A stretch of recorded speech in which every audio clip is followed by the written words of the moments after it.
sake. Great. Who's on camera? All right. I should. Oh, I can't look at the preview windows because the way we got the Hangouts working today. That's funny. That's all right. It'll make us that much less self-conscious. All right. Let me log into my G Plus to monitor the comments. And I'll say on Twitter that we are streaming live now. Copy. Hi, everybody. We're getting ready to start streaming the Comics Are Great episode 108, Comics for the Holidays. We're doing a lot of book recommendations. We got a great panel put together. I just need to let the world know that we're streaming live.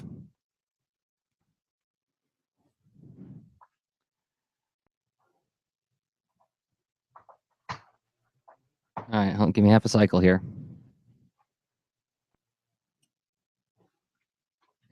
And paste. Check out my Autobot scarf.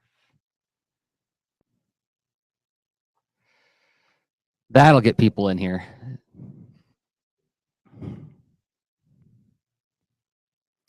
All right.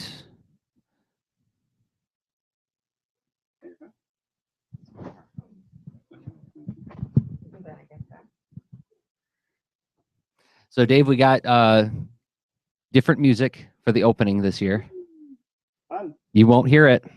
Okay, I'll hear it tonight. And not until it goes into the podcast feed tonight.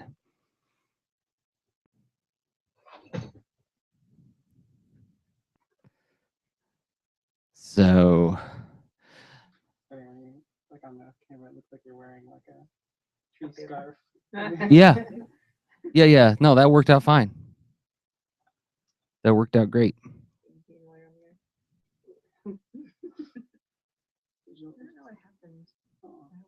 Awesome. Okay, we're getting ready to start just a few minutes, folks. This is where I say the thing where I say, like, hey, we're about to have an awesome live discussion about comics for the holidays. And a great thing that you can do is go to the social places where you socialize with people online and say, hey, I'm watching a thing. You can share the link right at the top, the top bar if you're watching this on YouTube or on Google+. And copy and paste that link to point people at the live streams. That and I want to say you should share some of your book recommendations for the holidays. What books, what comics would you recommend people give as gifts this season? So, and I'll be watching the chat to share them on the air. Also, when you share the book, tell me who it's for.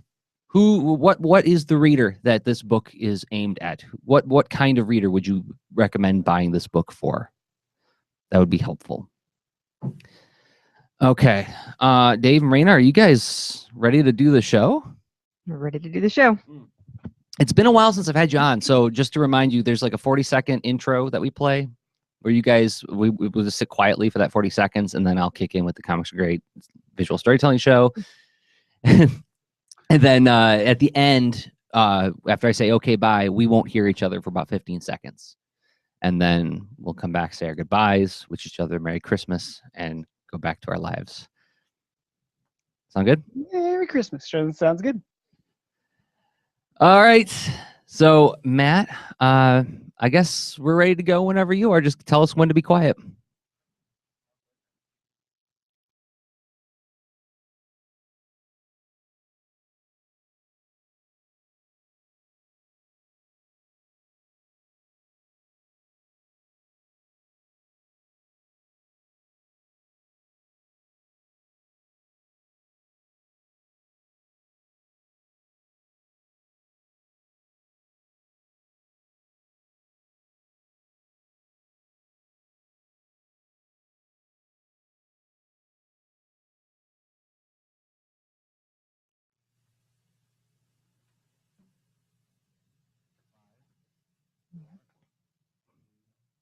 Is that a Google Hangout thing? It's Comics Are Great, the visual storytelling show recorded live Wednesdays at the Ann Arbor District Library in lovely downtown Ann Arbor, Michigan, comics.aadl.org. And this is the show where we talk about making comics, writing comics, drawing comics, the lifestyle of the cartoonist, all the stuff that surrounds this medium that drives us all mad. My name is Jersey Drozd, cartoonist and teaching artist. And with me today, it's the end of the year. It's the last show of the year. And continuing our tradition, we've brought back, well, I'm grateful to be joined by the Comics Bakery team, Raina Telgemeier and Dave Roman. Hey, guys. Hey, Jersey. Happy holidays. Hey, Merry Christmas, Happy Holidays, and so on. Comics Bakery. We never really play up the Comics Bakery thing, but that's like your guys' business, right? It's become our business. At one point, it was sort of just like a name that we used for tabling at conventions. But then at a certain point, Raina and I had to incorporate and take our business seriously for tax purposes. And we spent like over a year trying to think of a better name or a new name. And we just couldn't do it. And we were just putting it off. And our accountant was getting annoyed with us. So we were just like, the Comics Bakery. And we just sort of had to make sure that our friends that we were sharing tables with were okay with that. And hopefully they are. For those who are new to the show, it's comicsbakery.com, and that's where you can find the work of Raina Telgemeier of Smile, Drama, Sisters, The Babysitters Club, which is coming out in color next year. That's right. That's starting pretty in awesome. April. That's exciting. And then Dave Roman of Astronaut Academy and StarBunny.net. Teen Boat with John Green, who was on the last episode. So. That's right. And you guys went the distance and did a special holiday background for this holiday special. And for those who are listening to the audio, you should watch the video because Dave drew a special fireplace behind them. I figured since it's a holiday special, we have to have our cozy setting. So I drew a fireplace with a mantle with some family and friends on the mantle. And I made sure that we had some sound effects because it's a comics fireplace after all. So there's some crackly sound effects and some presents, which are filled with comics, of course. Perhaps the comics that we'll talk about on the show today.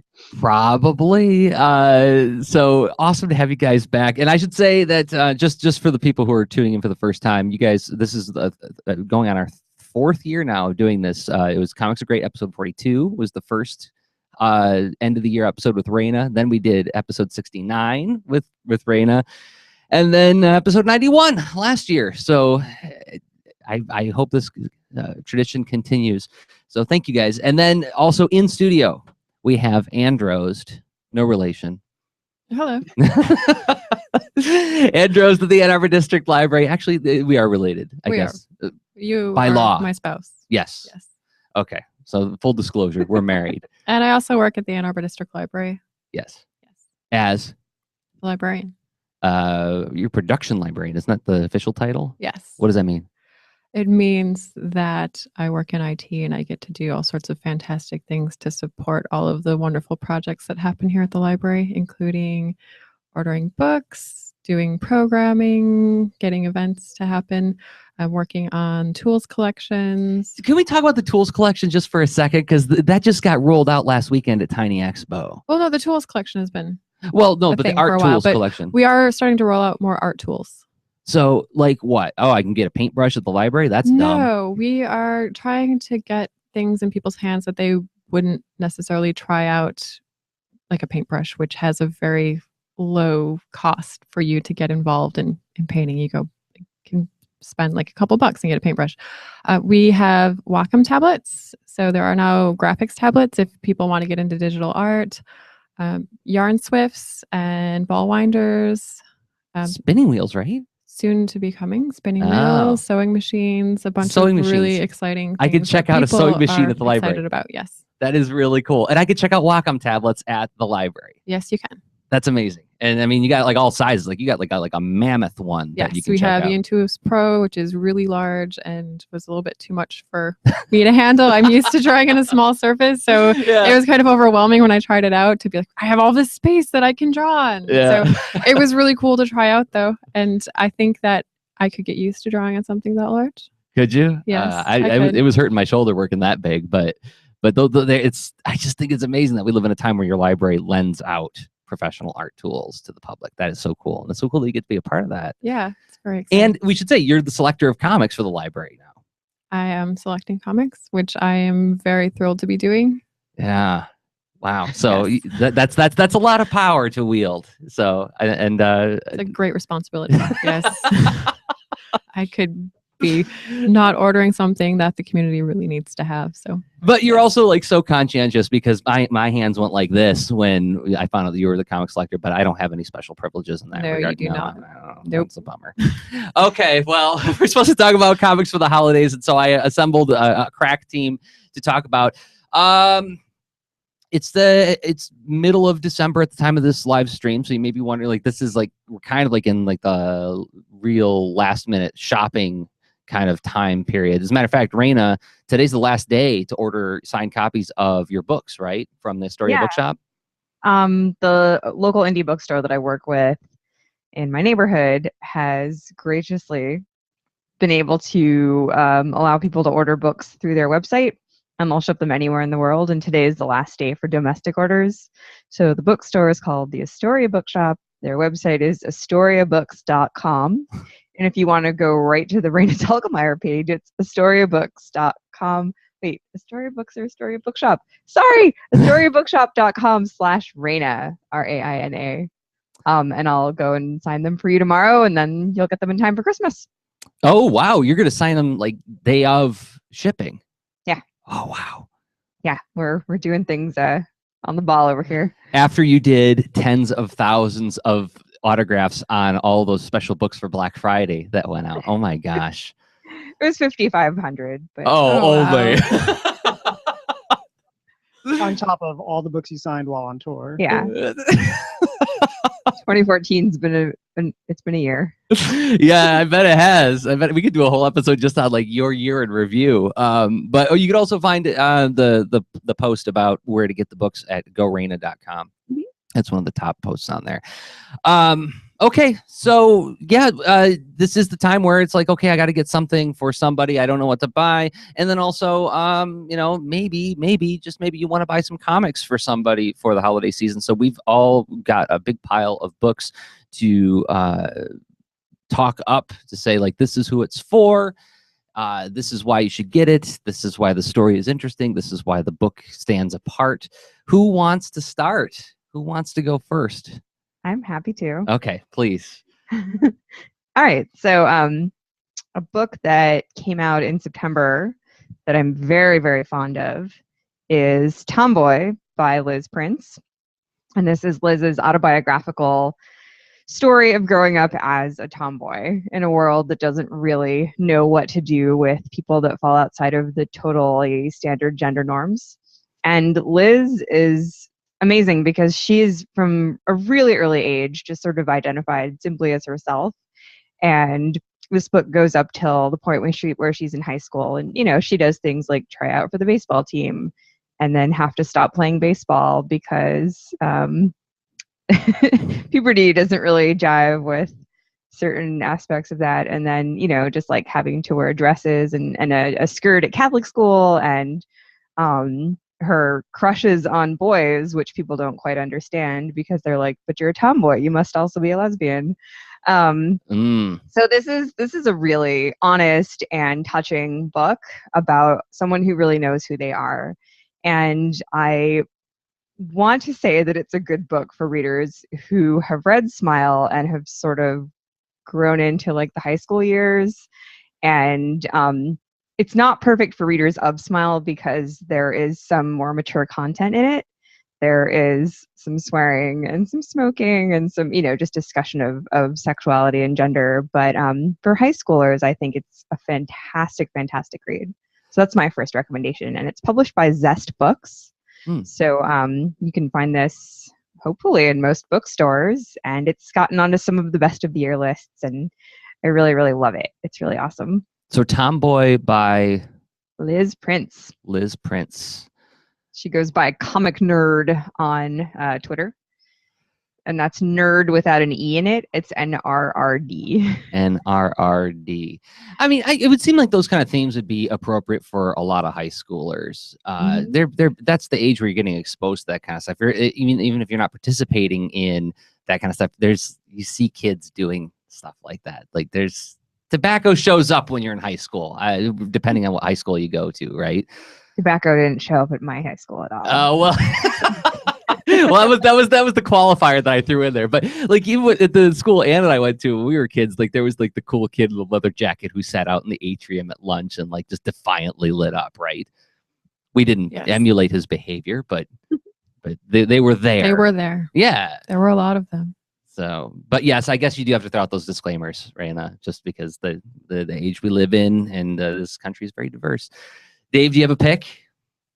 Well, speaking of a diverse world, some of my choices are sort of playing to the we need diverse books theme, which was a sort of a big got a lot of push this year. I guess a lot of people sort of talking about the need for diversity in books of all ranges, but comics is a good place. And I'm going to start with a Marvel comic because most of the time we talk about indie books, and I'm always pushing kids comics and the sort of indie self-published stuff or small press. But Marvel's actually been doing some really amazing things. They've always have, but Ms. Marvel, like in the past couple of years. So this one book in particular we'll talk about is called Miss Marvel, and I heard a lot of people talking about this. Specifically because it sort of plays to this typical Marvel Comics teen angst, Spider-Man-y, like, insecure teenager dealing with powers, metaphor, power fantasy, all that classic stuff. But it does it with a Muslim American teenage girl who becomes Miss Marvel, a sort of pre-existing classic superhero that's been sort of reimagined for the current times. And the writer is G. Willow Wilson, and the artist is Adrian Alfano, who a lot of people might know from the Runaways series, which was also really popular with teenagers and people who like sort of like superhero comics that are in the Marvel universe, but maybe not so entrenched in the Marvel universe that you can't understand it, that tends to be a big problem for me. Yeah. A lot of times. And there's a little bit of that with this where they're referencing the Avengers and pre-existing characters. But for the most part, you can identify those characters because they're pretty famous at this point. But it's a really wonderful story. And it really taps into all those classic Stan Lee teen angst stuff about, not feeling like you're part of the group and trying to fit in with other teenagers and being cool. But it does it specifically with a culture that as a white, male American, I may not know that much about. So it's insightful, and it feels like I'm being introduced to a culture that I don't know a lot about. And I'm hoping that they're doing a good job representing that. But so far, so good. It's very action packed, and the art is really cartoony and trippy and weird, and it reminds me a lot of the Plastic Man comics in some ways, because her powers allow her to sort of stretch and grow and transform into like really weird shapes and stuff, and that is one of the things that comics does so well, is letting the illustrators just kind of go crazy with the proportions of her anatomy as it goes crazy. And it gets pretty crazy. I haven't read it myself, but I've heard that it also isn't afraid to show downtime. Like they will actually spend a sequence where she's just doing normal people stuff instead of always just fighting with like in Spider-Man, the cliche is that like fight, web sling and think about all my problems, show up at the Bugle, get yelled at by Jameson, go back out, fight, web sling and think about my problems, right? Like you don't get to see Peter Parker make toast. But I heard that like there's scenes in that are actually more like watching people do normal things a little bit. Is that so or no? That's certainly the case with another book that I'm going to mention. But I guess there's a little bit of that. But I'm going to say that it felt like Spider-Man to me in that sort of same way, except instead of J. Jonah Jameson, it's her parents or other teenagers that she's dealing with. And there is a lot, there's a lot of superheroics, and there's robots, and there's all the sort of stuff that you would expect from a superhero comic. But the characters feel human, and the relationships feel real. There's a lot of books that I feel like try to strike that balance between the superheroics and the human moments. And this book definitely feels like it does a good job with that. So definitely worth checking out. Ms. Marvel. Ms. Marvel. I've heard a lot of great things about it. Yeah, and the volume is called No Normal, the first trade paperback. And this is definitely T plus is what it's listed as. So not really for younger kids. There's definitely some real intense moments, and teens drinking and partying and sort of the same sort of stuff that Raina was mentioning in Tomboy. Although I think Tomboy is even more frank about it. This feels a little bit more like, this is sort of like Teen Boat in the same way, where it's like, teens going to parties and whether or not that's, they're going to get in trouble for it and that kind of stuff. Okay, cool. Anne, did you want to go next or you want me to? I can go next. Okay. I can take it completely back into indie comics away from Marvel. So I have here Worst Things Happen at Sea by Kelly Strom. I hope I'm pronouncing the name right. It was published by Nobrow Press. And this book is really interesting because it takes you away from comics. So as somebody who isn't necessarily into comics and you want to buy them a comic, it is this ongoing story of monsters and horrible things happening across 7 seas. And it kind of looks like an engraving or a woodcut. So it crosses over into the fine arts realm, which people often complain that comics do not do. And I've heard that it took the artist, I want to say 3 years to do this, but it's amazing because there's so many little things going on. You can find different monsters and people, and it's just a really fun thing to explore. And there's also a sea shanty on the inside of the jacket. Oh, really? Yes. And there's more illustration on the back. So the whole thing comes out and unfolds, and you can just get totally absorbed into the adventure that is what's happening at sea with the monsters. The colors and, like you said, like the woodcut engraving style of it is like, yeah, you can totally just get lost in this thing. And the whole thing, I don't know, I want to pan back or pull back. I mean, the whole thing opens up into this gigantic piece on both sides. Look at that. Oh, hit my head. That is amazing. So this is like for the person who likes to get lost in those Where's Waldo books. Yeah, it would totally be for somebody like that. Yeah, and for just art fans in general. Oh my God, yeah, like here's like the ship getting all smashed to pieces, and there's like a million people falling out of the... In one of the scenes, there's a narwhal, and yeah, there's really cool stuff going on. I was sold as soon as I saw the narwhal. Giant tortoises with what is it? Like a boat that's run aground on the back of the tortoise's back, and there's a guy who set up a campfire to like call for help from other people. Do you see that? Yes. It's pretty awesome. So this is Worst Things Happen at Sea by Kelly Strom, Nobrow Press. Nobrow, are they the same people who do the Hilda books? I believe so. Yes, I think. Hilda and the Midnight Giant.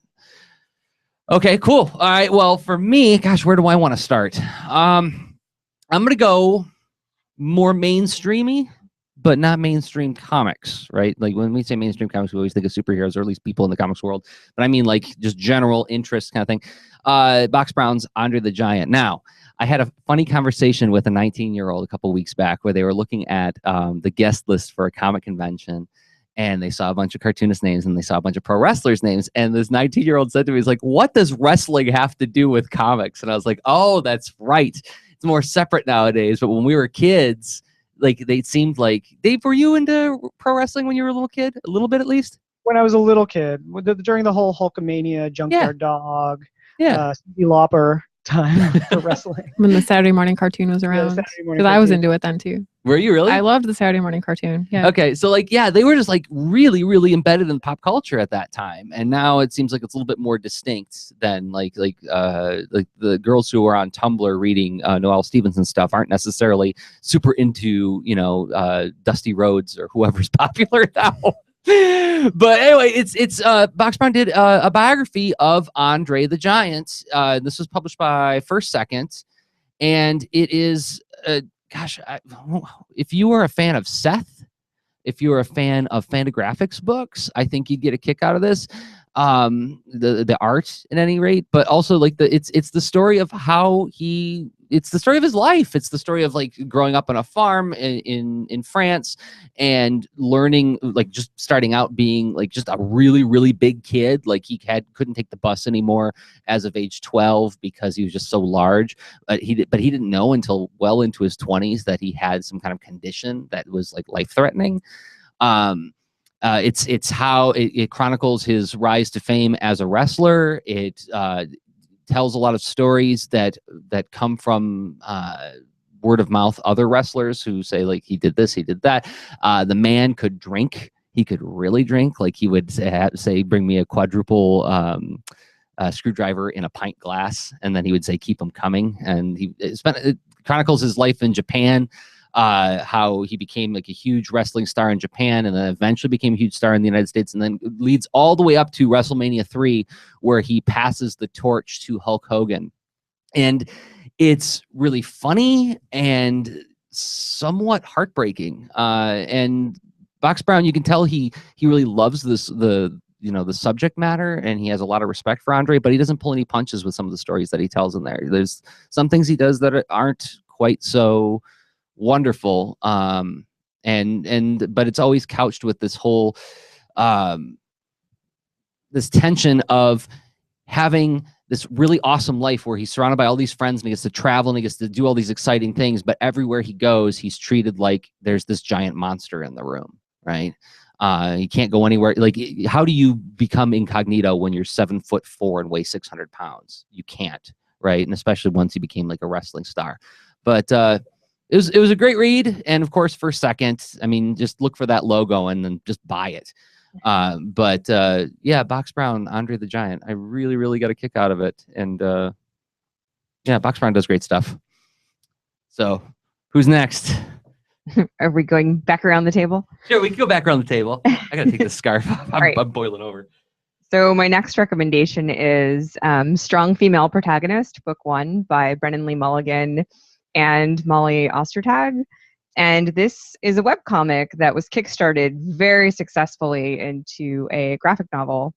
And it's a story about a girl named Allison Green who was a superhero sort of in her past life and has decided to sort of leave those days behind and just be a regular girl and go to school for art in New York City. What her past keeps kind of coming back to haunt her. So it's got sort of like a X-Men-y mutant type of culture going on. There are superheroes, there are supervillains. It's about class and prejudice and politics and just being, you know, a regular kid who sort of wants to lead like a regular life and can't do so because she's sort of struggling with right versus wrong and superpower versus, you know, what do you do with that power? And it's really interesting, and I'm proud of these guys for doing this all by themselves and turning it into something that's kind of taken on a life of its own. That's a strong recommendation coming from you, Raina, because you don't typically go in for the action adventure mutant X-Men-y kind of stuff, right? That's true. But I mean, Dave and I delved into X-Men pretty deeply when we were writing X-Men Misfits, and there was a lot for me to like about it. And this kind of has the same type of stuff that I liked about reading X-Men. And I don't know if you can still get the print version. I believe Molly just said in the last day or two that the print run sold out, and it was a pretty big print run. So again, really proud of these guys. But you can read it online. So if you go to strongfemaleprotagonist.com, I'm assuming they will also reprint this shortly because they should. More people should read it. Or maybe a publisher will pick it up. Yeah, that's right. And they're being distributed by Top Shelf also. So that makes it a little bit easier to get the book than if you were just ordering it directly from the creators. Did we have a copy of that, or is it the library's copy? We were reading an ARC. Okay. ARC. Okay. Yeah. So yeah, that's right. Yeah, we have a. Okay, but so it will be in the library's collection eventually. Okay. I just couldn't remember where I saw. I remember seeing you reading it, and I was trying to remember, like, do we have it? So where did it come from? So when you say that, Raina, like it dives into X-Men things that you wound up liking, specifically, can you name like just one of those things about like when you were digging into the X-Men that you found that you liked that also is reflected in this book? Just being different. Just people who are different from the rest of us or normal society, and how they grapple with that. Yeah. So living in a profound isolation of being a young person, right? Which we all feel when we're young people. All right, cool. Strong female protagonist. And the link will be included in the show notes. Dave, what do you got? What? Okay. I think in some of my book reviews, I'm going to do like some groupings. But first, Jersey, just to call back to the previous shot, I forgot to mention that I drew a snowman in the back too, hiding behind the Christmas tree there, Actually, sort of lurking ominously. we've been that's going a about callback 20 to minutes. last year's conversation about my love of snowmen. Well, I was gonna say, like last year, I remember we took like a little bit of a break from doing the book recommendations to talk about to pick your brains about what are the holiday specials that you guys are most responding to this year. Because I was watching on Twitter, who was it, Tony Cliff, who was like challenging you guys and giving you the throwdown of like, look at this bank of holiday specials. I bet you there's at least a couple you haven't seen in here, and like there was like one. There was one. So okay, like I want to take a break. Which I'm excited about. Anytime I find a new one, I'm excited about. Right. Well, yeah. No. You guys aren't. We could talk about that at the end. No. I want to do it now. I want to do it. I want to take a break and like talk about what are the specials right now that you guys are most responding to. Like, take a break from books. Talk about TV just for a second. What's the one holiday special everybody should watch this year? We just watched the Elf stop motion special, and that's definitely worth watching. That's good. The visuals are worth watching. Like those are some of the nicest looking stop motion puppets I've seen in a while. Elf, as in based on the. It's an adaptation of the Broadway musical, which is an adaptation of the film starring Will Ferrell. Oh, so wow. if you like, you'll love it, Jersey, because it's like it takes all the things you probably liked about Elf and has none of the things I didn't like about Elf. Because my thing about Elf was that it was a great character, great setup, but then it was just an excuse to sort of do like poop jokes or like, sort of crude humor or just sort of typical, like things that it would have been in any Will Ferrell movie. Yeah. This sort of strips all that stuff out and just makes it about the sincere elf sort of making the world into like a more elf-like magical Christmassy place, which I think is more my speed. But anyways, the puppets are just freaking amazing. We also discovered a really old one from 1977 called A Cosmic Christmas that I'm really curious for you to check out, Jersey. It's very it's by Nelvana, so it's Canadian, but it's called A Cosmic Christmas. It's on YouTube. You can watch it. It's definitely like of its time. It definitely has that sort of like weird just it's so hard to describe that sort of 70s animation style that like Ralph Bakshi was doing and just sort of Twice Upon a Time and things like that. But definitely check those out. Well, Nelvana did the Care Bears movie, did they not? They sure did. Yeah. Yeah, but that's not a testament to anything. Well, I'm just saying, like that. Like, like this. Haven't you ever seen like any like sort of like Nirvana's sort of like weirder sort of straight, like the thing where like humans are just different colors for no good reason. Characters have like really strange proportions and are just sort of like overly animated in places where they like someone just can't just pick up a cup of coffee. They sort of there has to be like a crazy amount of frame cycles to pick up that cup of coffee. Okay. Yeah. And stuff like that. All right. A Cosmic Christmas. I will check that out in the coming weeks as we lead up to Christmas. Anne, did you have a holiday special that is a go-to every year? What's our go-to? What's our go-to? I'm blanking. I put you on the spot. You did put me on the spot. I haven't even started to delve into probably holiday specials yet. The Elf Christmas episode. We do watch that every year. Yeah, we do watch that every year. Which is heartbreaking. It's just him saying no problem over in front of a tree for a half hour, isn't it? I think that the world fell in love with Elf after the Elf Christmas special, because I think I was in the 4th or 5th grade when it came out, and I was getting made fun of shamelessly for liking Elf. And then that came out, and everybody was like, "Oh, maybe Elf's okay," because Elf has a heart. He goes to a hospital and ends up helping people who are in need. He's like, because the whole like conceit of the show is he can't be seen by the public, because then the NASA scientists will come and dissect him, right? Like in all alien stories. Or the government would come and do in the 80s things. they always made NASA wouldn't do bad things to people. I'm trolling you, but like, so he gets like put on like a Toys for Tots cart or something like that. Yes. and mistaken for a stuffed animal, and this little girl who's dying like befriends him, and then he reveals that he's alive like in the 0 hour so that he can comfort her in her final moments, kind of thing. Oh my god, it's hard.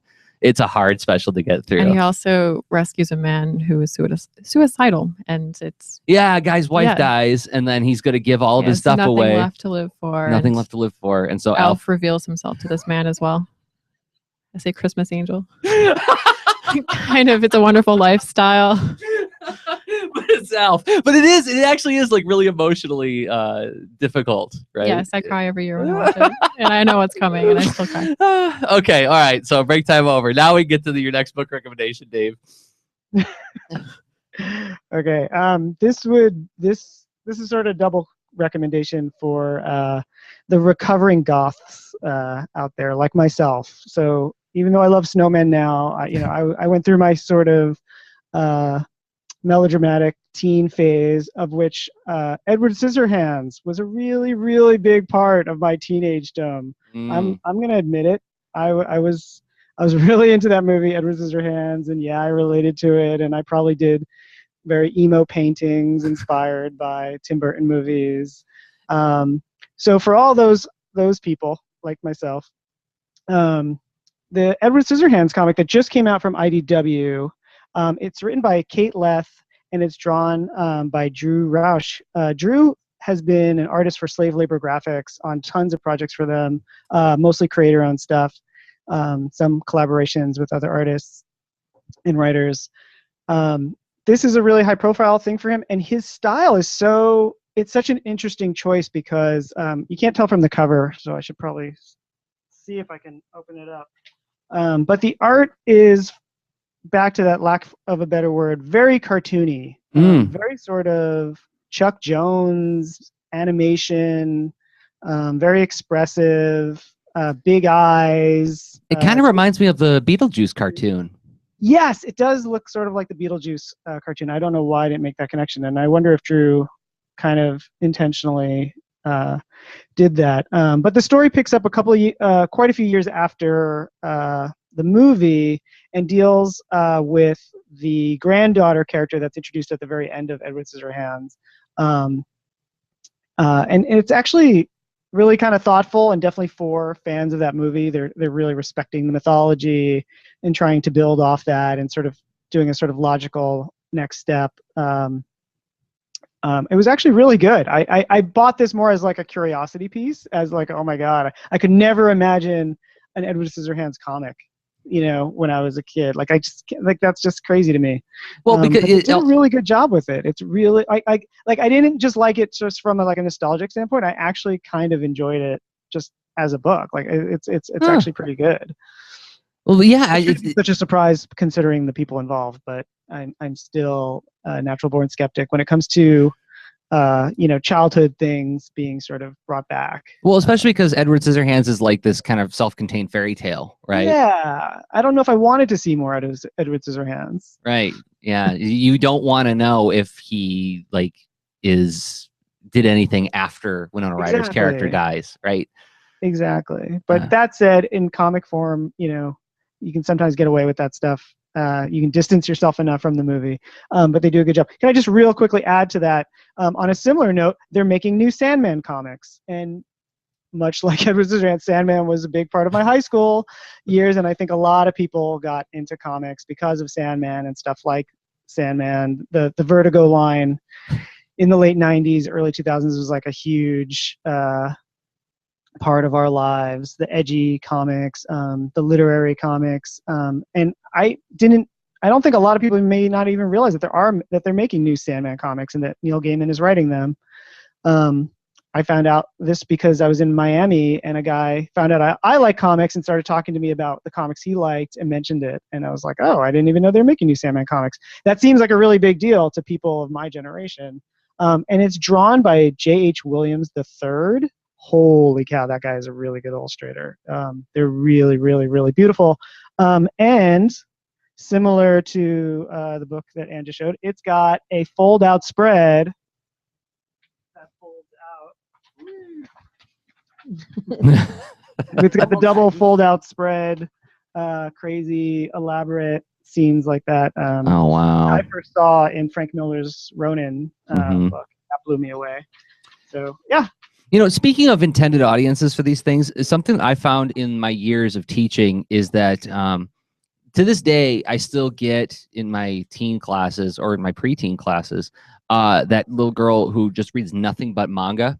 Like all she'll read is like, she's plowing through Bleach. She's plowing through, Fruits Basket. And that's all she'll read. And the parents will say, how do we get her to read something beyond manga? You know, even other comics, just, you know, that's all I can get her to read. And that always makes parents go, I'm nervous. And I found that a lot of times Sandman is like the bridge comic to introduce them back into Western comics. Like, it works every time. They turn 13, give them Sandman, and then boom, they're like, oh, there's a world beyond manga. And now I have a wider appreciation of comics. Like, if I put Avengers in front of them, doesn't work. But if I put Sandman in front of them, that seems to always do the trick. And Fables too, but Fables is a little bit older. I wouldn't want a 13-year-old necessarily reading Fables. Hey, Jersey. Yes. I know we're supposed to go in order, but You that segues so perfectly into one of my recommendations. Please. Did I just throw it in here? Okay. So this is the Dirty Diamonds anthology, which is published by Claire Folkman and Kelly Phillips, I believe, right? Kelly Phillips. And it's an all-girl anthology of various topics depending on the issue. But this one is about comics. So it's all stories about the creators' first exposure to comics. Oh, wow. Like what got them into them and what got them drawing them. And you see a lot of stories about Sailor Moon. You see a story about Captain Underpants. You see a story about the Teenage Mutant Ninja Turtles, all from different creators. And it's really cool to read because it's like their stories of how they fell in love with the thing and then how that related into them becoming professionals and doing this now as adults and as the people that they have become. Who put that out? It's like an indie anthology called Dirty Diamonds, and their website's dirtydiamonds.net.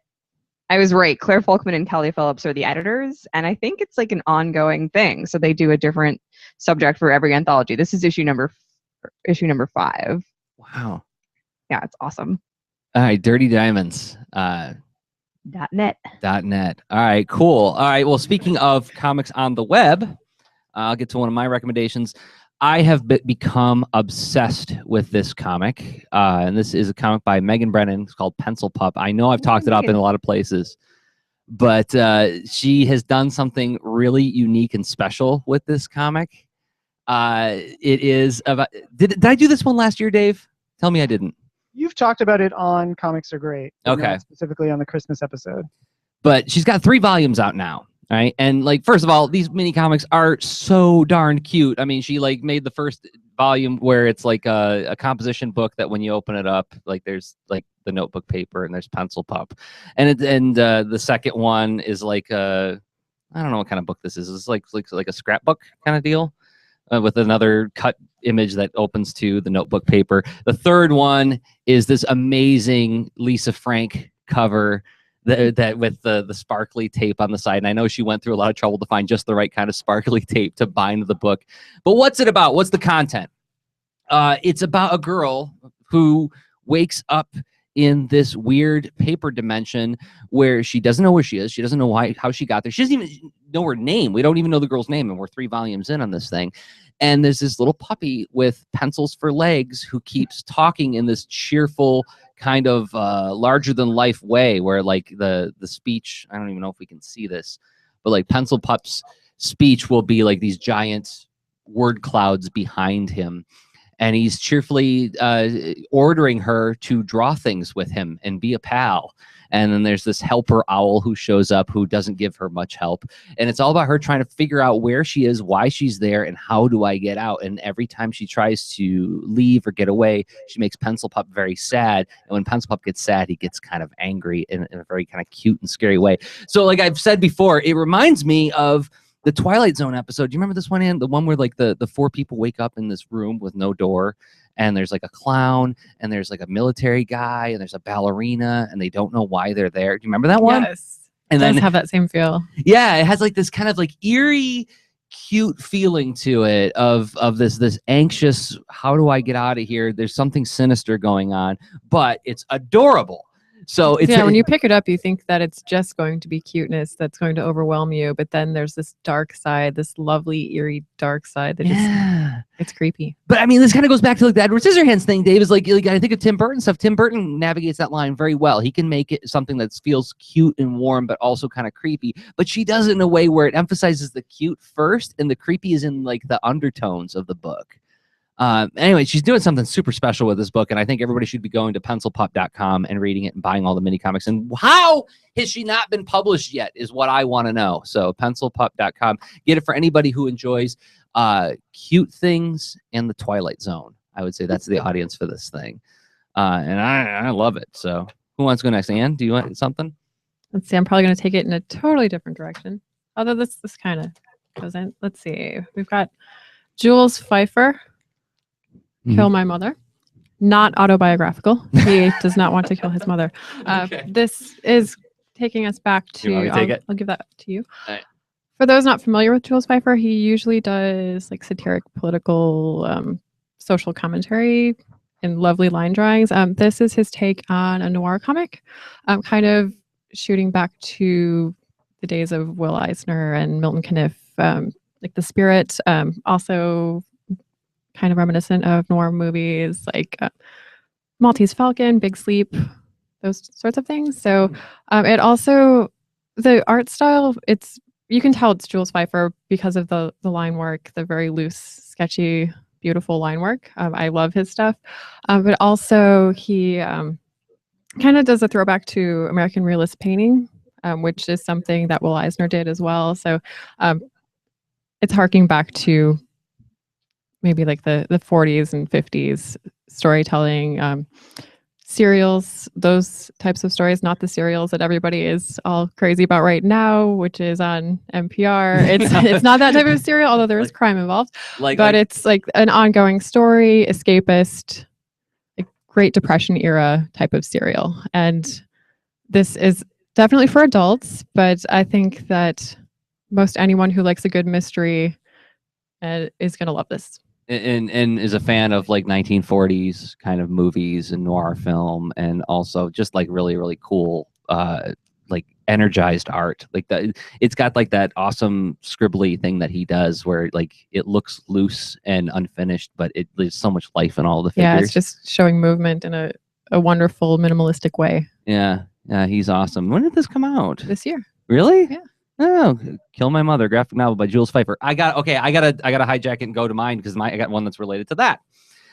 Who here has read Brood Hollow by Chris Straub? Anybody? And I got a digital version on my tablet. So Brood Hollow is a comic. It's a web comic, but he's also been collecting them in print form. It's at broodhollow.com, and it takes place in the 1930s, and it is I would describe it as X-Files meets Twin Peaks meets Northern Exposure meets Gilmore Girls. It's like this weird, like this guy, Wadsworth Zane, inherits an antique store in this strange 1930s town where everybody says things like, they say all sorts of, now you're on the trolley, like old like 1930s expressions. And Wadsworth has a little bit of an obsessive compulsive disorder where he has this pattern through which he lives his life where doors must always remain shut. And if a door is even like a little bit of a crack open, it's like, that's a problem. That's a problem. We got to shut that. Why is that shelf open? Why is that drawer open, kind of thing? But it gets revealed over time that there's something to this pattern, because when he leaves the door ajar one night, these glowing eyes are in the closet, kind of thing. And it turns out that this town, Brood Hollow, has some kind of supernatural bend to it. And it's all about him trying to navigating these crazy, colorful local characters. Like you've got like the local lawyer / real estate agent who wants to take over the antique shop, and he's like, oh, you're an interloper, you don't even like this town, I should have that antique shop, you're just here because you inherited it. These guys, there's like these local boys, these local toughs who are like big strong guys with giant mustaches who seem really intimidating but are actually really cheerful guys. It's during Prohibition, so they make their own special drink out of it, like some kind of crazy tree bark. Eventually Wadsworth takes on a little bat as a pet. So it's got like that kind of colorful character thing that you see in like old shows like Newhart and Northern Exposure and stuff, but it's got like this really seriously creepy horror thing to it. And one of the things that Chris Straub has talked about when he came on the Comics Are Great show, as a matter of fact, is that one of the things he was exploring was how humor and horror share a lot of the same mechanics, like the jump scare, the punchlines, misdirecting your expectations, and then surprising you with something. And one of the things he does in the book that I was really surprised by is he actually pulled off what I felt was like a jump scare in a comic, which is kind of hard to do when you think about it. like when you have static images juxtaposed together, as Scott McCloud would say. But it's if you're a fan of 1930s kind of fiction, if you like your Steinbeck and you like your horror, then I think you would enjoy Brood Hollow. That's at broodhollow.com. So who's next? Did anybody have a segue from that? Well, sort of balancing the creepy and the cute, or I guess, and the funny too. Yeah. The Hilda books. I think you were mentioning these a little bit before. Published by Nobrow Press, which is a really great indie publisher, I think based out of the UK. The book series is by Luke Pearson, who, oh my God, I this is one of those things where people were talking about it for a couple of years, and I was kind of slow to get on the bandwagon. But once I did, and I equate it to the experience I had when I first watched My Neighbor Totoro by Miyazaki, my first Miyazaki movie. Oh, wow. These books have that same level of just like, what is this? Where has this been my whole life? Why doesn't everybody know about this? It's a wonderful, I've only read 3 of them so far, but they all star this girl, Hilda, who's just sort of an average kind of girl, almost like a little Lulu type of classic, iconic girl cartoon character. But she always sort of lives she sort of moves around and lives in different settings that are clearly mystical. There seems to be, trolls or creatures or monsters sort of living in the forest or underneath rocks, and kind of gets involved in very supernatural adventures with the sort of mystical creatures that surround her. That's the best way to describe it. But the reason to read it is just because it's, I think, comics at its best. Kids comics, especially all ages comic. This truly is the all ages moniker. I can't not talk about it with hyperbole, because when I read it, it's like a punch in the face. It's a punch in the gut. Like, I recommend a lot of comics all the time, but these comics were the ones that I was just like, this is the best thing. Like this, like it reminds me of when I read Calvin and Hobbes. Like you're just like, this is just comics at its best. Like this guy is so young and doesn't even realize like how talented he is, and he's just making comics that just do all the things that are great about comics. And I can't say enough good things about it. And if you really want to get all out, with Christmas, you can't just give comics, you got to give some toys. So I'm going to recommend the Hilda toy. I didn't know there was a Hilda toy. Eye Books, which is I think the all ages imprint of Nobrow Publishing. This toy of Hilda is beautiful. Comes in a really gorgeous box designed by the cartoonist, featuring his art, and it even has a comic on the back. Have they only made Hilda? I'm not the person that wants to keep all his toys in a box, but it's hard to take it out because the box is just as beautiful as. Are any of the creatures that are featured in the books made into toys as well, or right now is it just Hilda? I don't know if they've yet been made into toys, but they're definitely featured on the box.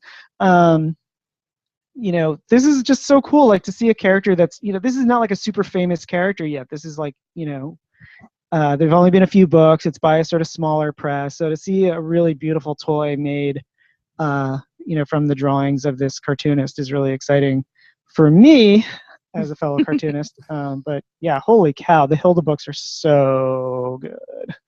So good. Wow. So I recommend them like more, like those are sort of like my cross year. Like there's certain books that I would say that were the best books that I've read all year. But when I read these, when I read Hilda in the Middle of the Midnight Giant, I was like, this is one of the best books I've ever read. Wow. What I also love is that is equally as fun. I love also the format. They're doing that great big album format that you see in Europe, but you don't see in the United States so much, right? Yeah, and every page has like lots of panels, and you just can pour through them, and it's just, they're so spooky and moody and lush and evocative. So okay. The Hilda books, Raina, go. So, I mean, this book actually kind of gets into a similar space as the Hilda books, but with a little bit more distance. It's a book called Nothing is Forgotten by Ryan Andrews. This was also self-published through Kickstarter, and it's a collection of 4 short stories that the cartoonist has published online and has now collected them. And they're sort of stories about characters wandering through environments and looking for things, and it, you know, they're like little poems, so they touch on life and death and aging and birth and love and loss and all the things you want in good stories, but they're short and satisfying. And Ryan is a really wonderful illustrator. He's working mostly in black and white with occasional touches of color. And you see giants wandering through landscapes, and you see trees with eyes in them and tunnels and stuff like that. It's very evocative, and you can read some of them online still. I know he published Nothing is Forgotten, the short story, as a Tumblr piece, and he was just putting up one panel either per day or per week or whatever it was. So people were reading the story as it was unfolding, and now you can sit down and read it again and again. And I recommend it to people who like Miyazaki and people that like Emily Carroll's work. It's got a similar sensibility, sort of horrific, but not necessarily scary. So like maybe haunting? Would that be? Yeah, I think of it as haunting for sure. I believe he goes by Hey Ryan A on the internet. Hey Ryan A. All right, and the link will be in the show notes to the book as well. All right, I got to get to. We're almost in lightning round, guys, because we are coming up on the end. But I gotta talk about Sing No Evil. Can we talk about Sing No Evil? Yeah. By JP Ahonen and KP Alari. God, first of all, I mean, just the cartoonist in me is like, this dude knows how to color. He knows how to color so good, so good. But content, let's recommend it for content. Anybody who has been listening to the show for any amount of time has heard me go on and on about why I think comics are the greatest thing in the entire world, how they're like poetry to me, and how like they're the highest form of visual communication in the entire world. And I've also gone on record to say, talking with people who are really, really jazzed about something always makes me a little bit more jazzed about the thing. Like you talk to a person who's like really, really into bicycles, and they're like so into bicycles, they can tell you, they can talk for hours about bicycles. And I walk away going like, wow, I kind of like bicycles a lot more now. This book will do that for music. He actually, like, the story is all about how music is so awesome that it is literally like magic. And like you can perform magic with music, but even takes care to tie it into science, where it says like when you go into string theory about where all matter is just energy vibration, that's like all that turns into atoms, that turns into molecules, that turns into us. Like there's even a little bit of that in there. But what is it about? It's about this kid who's alone and special. He like really, really loves music. He's in this band and he wants it to be perfect, but he's just not doing that terrific of a job of it. And he's jeopardizing his relationship with his wife. And nobody seems to understand what he's really going for in his work. And when he's alone and he's working really hard at it, he finds that doing the music his way, right, like he found himself levitating at one point. He thought, oh, maybe I'm just hallucinating. And there's this weird old guy who's in the band who's like, oh, the last time this reminds me when I played with the Who. This reminds me when I played with the Rolling Stones. And he seems to have a million stories about his life as a musician. And the old man reveals like, oh, I'm actually 632 years old. And like, whatever, you know, you did too many shrooms back in the day, right? But there's like a suspension of disbelief because all the bands in the story have animals as drummers for some reasons. Like the band that they play in, there's a bear who's a drummer. Another band has what is it? It's a badger for a drummer. So like there's this weird kind of like unreality to the story, but things get really weird when we discover that the music, when done just the right way, actually does make it bends reality in certain ways, and bad things can happen if you don't do it right. And I wanted to find this page where one of those scenes where he's doing like this death metal band or this black metal band who's just screaming Satan. Look at just first of all the coloring and also the way he expresses sound in the story is so good. I first encountered this book, I think it was still published in Finnish. I was at Bannister's house. We were in France visiting. And Bannister handed it to me, and I started flipping through it. And every page, I was just like, jeez, I was like pissed off and really happy because it's so good to look at. And I couldn't read it because it wasn't in English, but yeah, I was just like, oh God. That's like the highest compliment you could pay a comic, right? Is when you're like, it's making you so happy but making you so sad at the same time. And I didn't need to read it because it was such a good comic. Oh, it's so good. The words almost didn't even matter. I mean, that's a total disservice to the writer. That's not true at all, but you know what I mean? I know what you mean. Yeah. Comedian, nonetheless. But like he does all this great stuff with sound too, where like he covers up a word balloon with musical notes to show that it's difficult to hear what the guy's saying over top of the music that's going on in the background. He does things where the musical notes, this band is like playing a lot of electronic music, so all the musical notes have these hard edges and are more mathematical instead of like with the curves of the musical notes that we typically see. He does all these wonderful little subtle things to make us hear the music in the story, which you got to think about it. It's a challenge to try to tell a story with a lot of music in it when it's a comic, which is a silent medium. But in the end, our hero discovers that pursuing the music to perfection can yield wonderful and disastrous results. And there's this really, really great idea that they explore with vinyl, and how vinyl is just capturing vibrations onto plastic, and the universe is made of vibrations after all. And they find this old relic with these grooves on it. And when they try to do something with that, bad things come out of it. So I won't spoil any more of that. You got to read it. It's so good. It's got Bears playing the drums, people.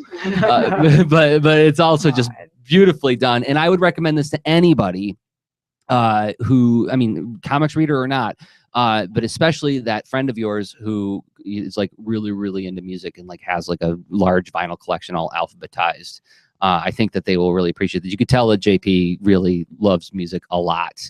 And I think that he'll be preaching to the choir, to the person in your life who actually goes to the record store still. So can I build off that real quick with Yes. a quick mention of 2 books for the music fan of love? There's actually 2 books that came out in the past 2 years about the concept of the 5th Beatle. One is literally called The 5th Beatle. And that one's about Brian Epstein, the Beatles manager, who had a really integral role into the creation of the Beatles. Now, I did not grow up listening to the Beatles. I don't know a lot about Beatles lore. So this was kind of an interesting read to find out, about the sort of, the creative behind the creative, the person who helped do the sort of the business side and sort of, worked hard for the Beatles, behind the scenes. And there's a great quote from Paul McCartney on the back that says, if anyone was the 5th Beatle, it was Brian. And yet there's this other book about Stuart Sutcliffe, who is another person who people consider the 5th Beatle. He was the bassist in the band. What's the title? Baby's Black? This one is called Babies in Black. Babies in Black, and this was published by First Second. I think it also, I think it was also an import of a French comic. And this one's in black and white in a sort of really charcoal, beautiful style. So for people who have, the Beatles fan in their life, you might want to try one of these 2 books and or both, and have a book talk comparing and contrasting them. And you can decide for yourself who really is the 5th Beatle. Pete Best. Pete Best was. Comics. All right. So cool. Comparisons. All right, so we'll get to lightning round. I wanna recommend this book. This is by he is a friend of mine, but I love his work. And this is Beyond the Canopy by Jonathan Griffiths. And who's it for? It is for the person in your life who can't put down the Nintendo DS. If the person who has the 3DS and they can't stop playing it. Here's a world to get lost in that feels like a really awesome, funny Nintendo game. And the big idea is that there's these little sprite characters who are plant-based, and this little boy gets mixed up with some sarcastic talking skeletons. And the best part is when he goes to a lot of the story revolves around this restaurant called Chez Cluckoff, run by a guy with a bag over his head named Grellis, whose entire staff is chickens. It's an entire cooking and waiting staff of chickens who do not talk. They don't say like, "Hi, I'm a chicken." They only say "buck, buck, buck." And it's really funny, and it's beautifully drawn. And there's 2 volumes out now. As a matter of fact, I've got to give Anne a present on the air because we didn't have volume 2 yet. So I had John personalize a copy of Beyond the Canopy volume 2. So Merry Early Christmas! Thank you. I can't wait to read it. You're supposed to look really excited and say, "Look how happy this makes her." I'm extremely excited to read this. I've been wanting to read this for a long time, and we kept forgetting to get it when he was here. But he did a special drawing for you on the inside of the sloth creature. See, I love it. Sign personalized books, or even that's how you can upgrade your comics gift, is get it signed, because cartoonists always draw in the books. So yes, you can get it from John on his website, beyondthecanopy.com, and you can order personalized copies for your friends. There might still be time. There might still be time if you order today. Lightning round. Okay, just name the book and who it's for.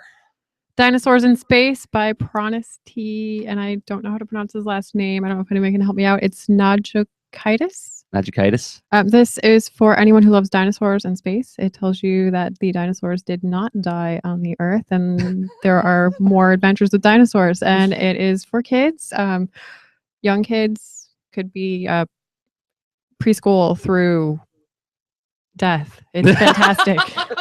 And one more book that was one of my absolute favorites this year, El Defo. El Defo. Did I just steal one of Rena's? Let's both talk, everybody can talk about El Defo because this was one of my absolute favorite books this year. She did a fantastic job of telling her story, her experiences with going to school, having the phonic ear. The phonic ear, yes, that gave her these special abilities to hear wherever the teacher went. She could hear what the teacher was saying, what the teacher was doing. She lost her hearing when she was really young. And so then the doctor gives her this thing called the phonic ear, which is like this big mechanical contraption she wears under her shirt, right? And then the teacher puts on a microphone, and then by the teacher talking normally, the microphone amplifies and broadcasts to her phonic ear, which wears headphones. Then she can hear the teacher more clearly. But then she discovers that if the teacher didn't take off the microphone and she goes to the bathroom, I get to hear her go into the bathroom. You're in what was it, 3rd, 4th, 5th grade, and you tell your friends, I'm listening to our teacher go to the bathroom right now. You are a superhero, and she is a superhero in the story. But it's also about friendship, right, Raina? It's also about growing up.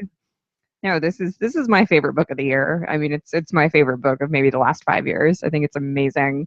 It's got a ton of buzz going. We're hoping that it's gonna rack up some fun, exciting awards in 2015, and it deserves to. It's phenomenal. It is. This is a book for anybody and everybody. She does a fantastic job of really. I don't know how she can remember that well what it was like to be a kid, because reading this book, it took me back to, wow, yeah, that is exactly how it felt to be in that grade and to be thinking that way and to be that obsessed with that thing. We were talking about this last night. There's a scene where a kid offers her some Fritos, and then like in her head, she starts doing a pro and con list of whether she wants to be friends with that person. She's like, pro, she gave me Fritos. Con, she's kind of pushy. But then she becomes friends with her because, after all, she did give her Fritos.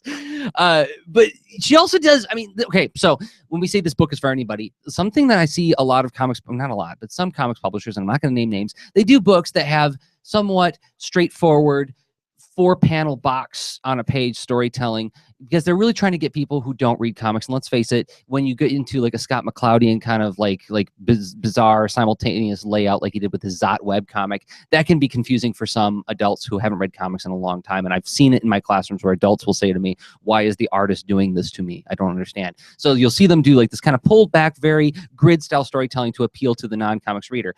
But what Cece does in El Defo is she writes something that's so clear, yet so comics and so visually clever, but it's not playing a trick. It's not trying to show off. It's not trying to be like, oh, look at this amazing layout that I'm doing. She does things that comics does especially well, like the way she shows how it feels to be deaf when she's watching somebody talking and the word balloon is blank.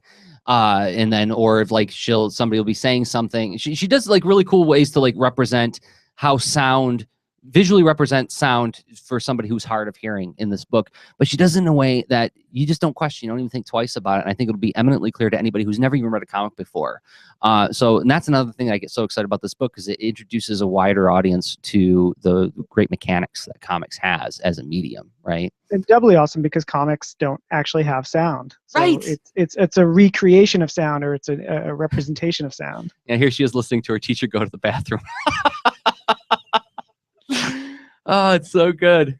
Yeah, no, Cece's a hero in my mind with this book that she did. So yes, and she was just on NPR. I was just listening to the day she was on the weekend, All Things Considered, and it was a great piece. We can link to that in the show notes as well. So El Defo. Anything else that we need to say about that besides everybody should read it? Everyone should read it. Yeah, everybody it's should great read for it. school teachers and in class. And there's a book called Wonder that's really popular that deals with bullying and relating to people. And this is definitely like the sort of a book on that sort of same level. Like every kid should have this in their school. All right, just a couple minutes left. Any other lightning rounds that we? Yes. First Second is publishing picture books now that are sort of like half picture book, half graphic novel. Ben Hackey did one called Julia's House for Lost Creatures. Anyone who likes Miyazaki, again, you're going to love this. It's awesome. But the one that was actually my personal favorite was called The Zoo Box. And it was by Ariel Cohn and Aaron Nels Steinke. This feels like a Maurice Sendak book. This is like one of the best picture books I've read in a long time. It's really surreal. It's creepy. It's funny. It's enchanting. It's about kids who dress up like animals and go to a zoo where humans are the animals in the zoo, and then get chased by the animals who think that the kids, escaped from the zoo. It's really, really weird and great, and everything about it is wonderful, and I think kids will love it. And I've got, for the opposite crowd, Can't We Talk About Something More Pleasant by Roz Chast, a New Yorker cartoonist who's doing autobiography here to talk about her parents at the end of their lives and the stuff that you have to deal with when that goes down. And that's something that a lot of older people and younger people too can probably relate to. This is like a book for my dad, who's my grandmother passed away a few years ago. And so just kind of watching him go through that process was hard for me. It was hard for him. This is the book to say, you're not alone. This happens to every one of us, or it will happen to us soon. So highly recommended. I love Roz Chast. I've been hearing a lot of positive buzz about that book too. I mean, she's been talking It's about also very funny. It's not all doom and gloom. Well, yeah, that's what I mean. I mean, like the positive buzz I hear is like it's really good, not like oh, it's so fun to talk about this. Right? Like, did we want? There was one that I wanted to. Can we talk about that Kirby book? Yes. Because I want to also target the people who have a budding artist in their midst, like the young person or even the teenager who's like, man, maybe I want to go into comics illustration. I'm so excited that more of these books are coming out that are reprinting original artwork by cartoonists. Like the four of us went to the Billy Ireland Cartoon Museum this past summer to look at the Bill Watterson exhibit, and part of what was fun for me was watching Dave and Raina go agog at whiteout on a page. Like the way you guys like, look at how many times he erased this and look how he fixed this. It's cool to see these books coming out with untouched reproductions of original art where you can see all the whiteout and the erasers and the scribble marks and where they cut something out and paste it over top. And Abrams just put out The Art of the Simon and Kirby Studio by Joe Simon, Jack Kirby, edited by Mark Evanier. It's a great book for somebody who is into comics art in your life. There's a whole bunch of books like this coming. IDW's got a whole series of these, like where they're reprinting art at original size. You can find these at most bookstores. I think about this at every bookstore. Yeah, I'm sure you can. Yeah, I'm sure you can. It's Abrams, for crying out loud. All right, last round. Anybody who wants to take it? I'm gonna throw. Can I make a mention to for a brand new comic, super brand new from Kaboom, called Capture Creatures, and it's by Frank and Becky, or Becky and Frank. Frank Gibson and Becky Drysdale, who have been web cartoonists for a long time. They've done amazing comics. And they have a new series that definitely plays to the Pokemon fans. I would say that this is like Pokemon meets Steven Universe, but with an original twist too. But it's very fun, and it's got little creatures that are very much like Pokemon. So if you have a kid who's like, I love Pokemon and that's all I love, I give them this book, and I think they'll probably like that too. Awesome. Okay, and did you have one more? I was gonna throw in one of my other favorites that I read this year, and Raina, sorry, but I love this book, Sisters. Everyone should read Sisters. We know everybody is already loving all of these books because they've been on the New York Times bestseller list for so long. But another just amazing job where you did a great job of getting the feel for what it was like to be in that age and wondering if your cousins are going to think you're cool. Because I remember that feeling, and you did it so perfectly, and it was just a beautiful book and wonderfully done, and everyone should read it. And there's this love, and I already told you this privately, Raina, but there's this lovely poeticism of the headphones in the story where, there's a lot of fighting between Raina and Amara. Amara or Amara? It's Amara. Amara. I apologize, Amara. That's okay. But like there's this tension with these darned headphones, and there's just this moment where the book doesn't have like this big, like, you know, I thought about that summer, and this is what I learned after all. No Wonder Years moment. It ends very quietly and lets you kind of draw your own conclusions. But there's this wonderful moment of closure where Raina takes the headphones off, and it's just a simple panel, but it's so powerful in taking off those headphones. It's so good. So yeah, sisters, if you haven't read it yet, or if you haven't heard of it, for crying out loud, go get it. 7 more books, and Raina will have taken over the New York Times bestseller list. Aw. Deservedly so. So yeah. All right. Gosh, guys. What, Dave? What are you doing? Oh, I don't know what. Oh, okay. I thought you were reaching for something. Oh, because we have a ton of books that we didn't. I know. Yeah, we've got piles Can we here just too. hold them up to the camera. Oh, the Warren Commission report. Yeah. For the crazy conspiracy theorist nut in your life. Yes, that's who we And wrote that's it by for. Jersey. By Jersey Joes and Dan Dan Michigan. Mishkin and Ernie Cologne. We've got Star Wars Ewoks for the person in your life who's not ashamed to admit that the Ewoks are awesome. Yeah. Basically, buy this book for Dave. Zach Giolongo did an amazing job tying tons of Star Wars continuity together. Oh, and just real quick, The Shadow Hero. This was another one of the best books of the year for me. Definitely one of the best superhero comics. Again, sort of focusing on diversity in comics, but also just a really great story. Just one of the best superhero stories I've read in a long time. It reminded me why I love superheroes in the first place, and it's just sort of like a love letter to superhero comics. Gene Yang. Just really well written and well drawn. Is Gene Yang ever going to drop the ball? No, he is not. No. And Sonny Liu, amazing. Who knew? I had no idea that Sonny Liu would draw such an amazing superhero. I was a huge fan of his from other books like Wonderland and Malinky Robot, but holy cow, he did a fan-freaking-tastic job. And there's lots of lists, like the Scholastic has a list of best comics of the year, and there are other places you go. Just look for best comics. NPR has a great list of best comics of the year, so you can check those out as well. But that was our list as best as we could do in the hour and change that we had. Raina and Dave, thank you guys so much for closing out another year of Comics Are Great with me. Yay. Thanks for having us. We love it. And one more time, today is the last day to get signed books by Raina from the Astoria Bookshop. And Eric got the link in the chat for us. Thank you, Eric. And that was, one more time, where is it? AstoriaBookshop.com. Is that right? Oh my God. He put Raina. Yeah, that's right. Yes, AstoriaBookshop.com/Raina. And then also Astronaut Academy t-shirts. Is today the last day for that too? Think so. Smile t-shirts and Astronaut Academy t-shirts and Teen Boat t-shirts. And you can get all that on the Comics Bakery website, comicsbakery.com. Mm-hmm. All right, thanks so much, guys. And we got an event coming up in January. Do we have a date on that? January 27th. It's Tuesday, and it's the Webcomics Lab from 7 to 8:30 p.m. and at Mallett's Creek. At the Mallett's Creek branch. And do we want to drop who the guest is? You want to do an exclusive? We can do an exclusive drop of the special guest, Brad Geiger. Brad Geiger of webcomics.com and the Webcomics Weekly podcast. Yeah, we will be Skyping him in, so bring your questions, any how to create webcomics questions. That's a great resource to have at the lab. So yeah, that's January 27th. 27th. All right. So hey, happy holidays, guys. Merry Christmas. Happy holidays. I was wondering if you're gonna do your Bing Crosby. Crosby said no. Can you do a Minute Maid commercial for us, Dave? Minute Maid? Yeah, you did 70s Minute Maid commercials. You can use Minute Maid in your holiday baking. With Take your some Kraft fruit punch cheese. and add it to your apple pie. With Kraft cheese spread. Yes, Yeah. Adding Kraft cheese will perfect any recipe. All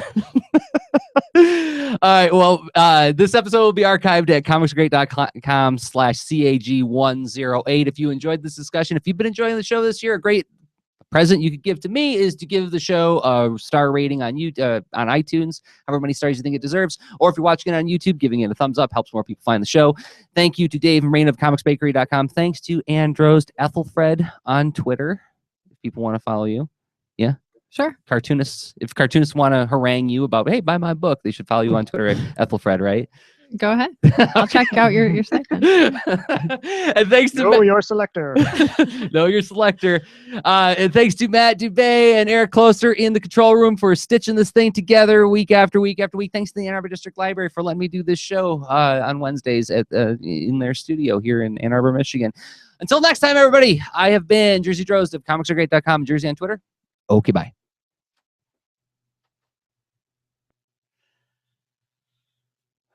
I hope you don't mind that I gave away your Twitter address on the air. It's not a secret. Okay.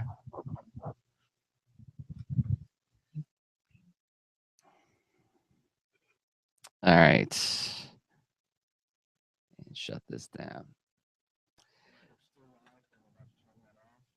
All right. Bye, everybody. Thanks for watching. Yay.